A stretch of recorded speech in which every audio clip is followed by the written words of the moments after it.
Greetings and welcome to the My Xbox and Me review of Ruiner, a twin-stick shooter released on September 26, 2017, developed by Reikon Games and published by Devolver Digital. Ruiner sends players to the brutal cyberpunk metropolis of Reikon.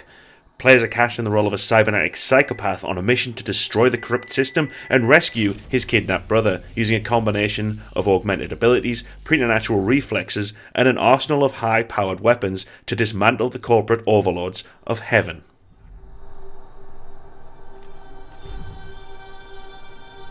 Ruiner's story is fairly standard.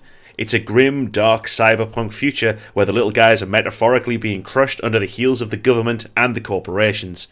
Enter the protagonist, one of those little guys who embarks on a brutal and bloody tale of revenge, murdering scores of faceless enemies in as visceral a way as possible while trying to rescue his brother and slowly bring down the evil overlords in control of how terrible things are. It's bland, predictable, and all too often falls back on cliches in both dialogue and character actions. Antagonists never tire of talking about how they made them do whatever heinous thing it is they're doing. Bosses will tell you how you're not so different from them. And there's a gang of psychopaths who are crazy and just as interested in blowing themselves up as they are in murdering you horribly. This isn't really helped by the game feeling like it's stringing you along on an endless loop of repeating objectives. Essentially, Ruiner runs you through the same mission on repeat. Your objective in every chapter is to head to a repair shop called Mechanics, grab a new toy or upgrade, head to a new part of the city and kill everything that moves while you chase down your brother, ending in a boss fight against another bad guy who believes that we're the same, you and I. It's rinse and repeat, only very occasionally mixing things up with a timer on a select few fights that needs to be refilled by constantly killing enemies lest your head explodes. And even then, this different gameplay mechanic never really changes when it does come up. Even the characters themselves aren't really all that memorable. The main character doesn't have a personality beyond a few repeating messages that appear on his futuristic LCD helmet. Supporting characters are equally as unmemorable. The closest Ruiner comes to a compelling character is Her, the otherwise unnamed hacker who issues your objectives, either celebrates or chastises you depending on how well or poorly you're performing, and routinely refers to you as Puppy throughout the game, which is totally not creepy as hell. Hunt him down. Reikon and the surrounding areas you visit aren't particularly inspired. They certainly look good, with Ruiner's graphical fidelity being something that can't be called into question. From an artistic standpoint, the game looks great. The city itself is grimy, gritty, and dishevelled in all the right ways, hitting the standard cyberpunk notes really well. The issue here is that everywhere you visit in Ruiner looks exactly the same. While it's cool that the game has a unifying art style, there's no real variation to the locations you visit. Whether it's an underground car park or a warehouse, locations in Ruiner have a tendency to bleed together. The entirety of the game's 14 different locations pretty much all look the same.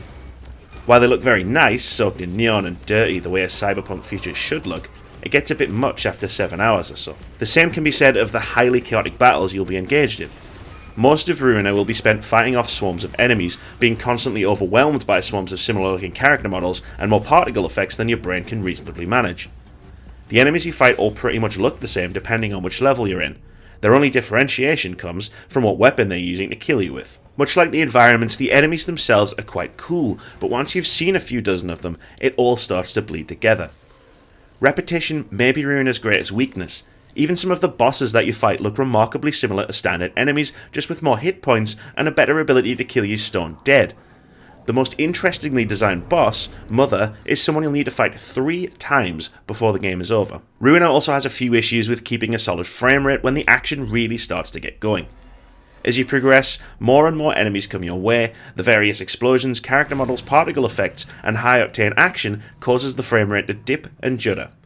And in an action-heavy game such as this, where victory can sometimes hinge on timing, it has a distinctively negative effect on the experience when it happens. It's infrequent, but noticeable.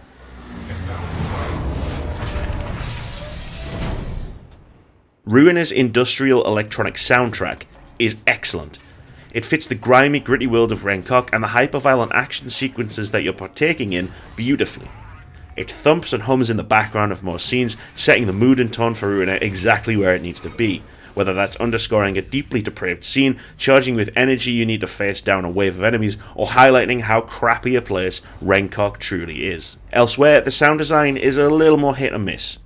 In a general sense, the game's sound effects are fine, whether it's the various explosive effects of the game's varied arsenal of weapons, or the environmental noises of a whirring machinery, thudding crates, or a bustling city street. There's no voice acting to speak of, save for a few lines of incidental dialogue from her, which usually just highlight how well or badly you're doing on a post-game scoreboard. I can generally live with this, but Ruiner also features fully animated cutscenes that have little to no sound effects. Characters move, but make no sound during these cutscenes, which gives them an empty feeling, like something isn't quite right as you're watching them play out.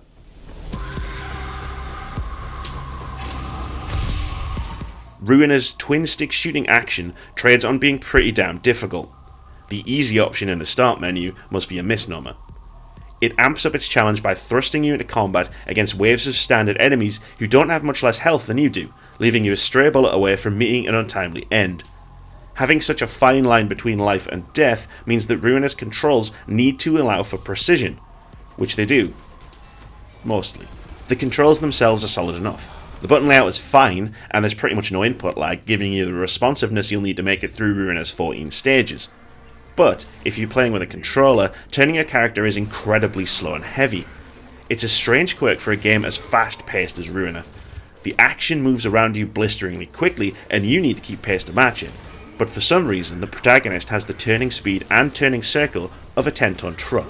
Each area generally introduces you to a new set of bad guys with more powerful weapons or different abilities. The ability to turn invisible for sneak attacks, for example. But you'll spend each level essentially running into the same enemies over and over again, which adds up to a lot in Ruiner. After 2 or 3 waves, each fight takes on an inevitable air of repetition, something you've already been through before and, unfortunately, will have to go through many times more. Ruiner's combat simply isn't compelling enough to offset how samey these fights end up feeling. You've got a dodge, a melee attack, and a ranged attack. There are a huge variety of guns, mostly those that you pick up from the enemies you've killed. But that's about where the variety ends. Weapon ammunition is extremely limited, meaning you'll be switching up your loadout constantly, but each new wave of enemies constantly feels remarkably similar to the last. Worse still, as I played deeper into Ruiner, I found that the best approach to most fights was to simply spam dodge and make heavy use of my melee attack. For all the tactical options the game presents you with, such as cover, dodging, and weapon variety, the fastest and easiest way I found to progress was through this thoroughly unsatisfying technique. It certainly wasn't a foolproof method, but it was a whole lot less frustrating than attempting to make strategic use of the various guns and dodges that the game afforded me, and I also died a lot less in the process. Leveling up is where Ruiner attempts to do something different from the norm. Killing enemies grants karma, which is the game's version of skill points, which you spend in various skill trees to unlock and upgrade your character's abilities. There are some pretty neat special moves you can unlock, things like a stationary barrier to deflect projectiles, grenades that can stun enemies, and passive skills such as extra health, dashes, or ammo. The game even goes so far as to encourage you to continuously respec your character, shuffling your ability points around to adapt to the enemy types you're facing. Melee-focused enemies will render your stationary barrier completely useless, making it far more useful to reallocate your karma into the stun grenades or a mobile shield.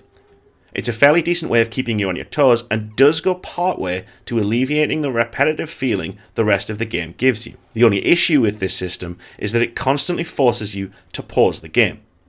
Every time you need to respec your skills, which is fairly frequently if you want a slightly less punishing experience, you've got to stop playing to shuffle things around. Couple this with the super short combat encounters and frequent deaths, and Ruiner begins to feel like a game that's very stop-start, which goes against the otherwise fast-paced nature of its core gameplay and makes it incredibly difficult to get any kind of flow going.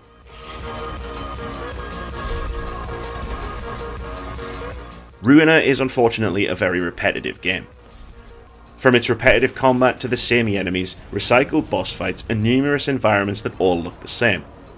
It's a futuristic cyberpunk world that you've seen before, from the grimy, dilapidated locales to the characters and the story that populates it.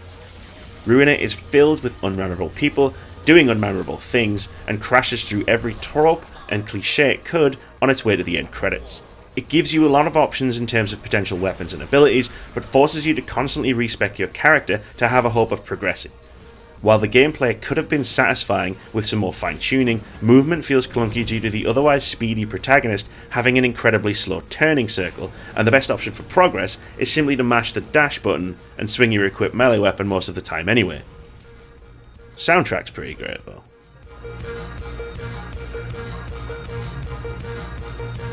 Thank you very much for watching this video, guys. If you've enjoyed it, please consider leaving us a like or a comment or even subscribing to the YouTube channel.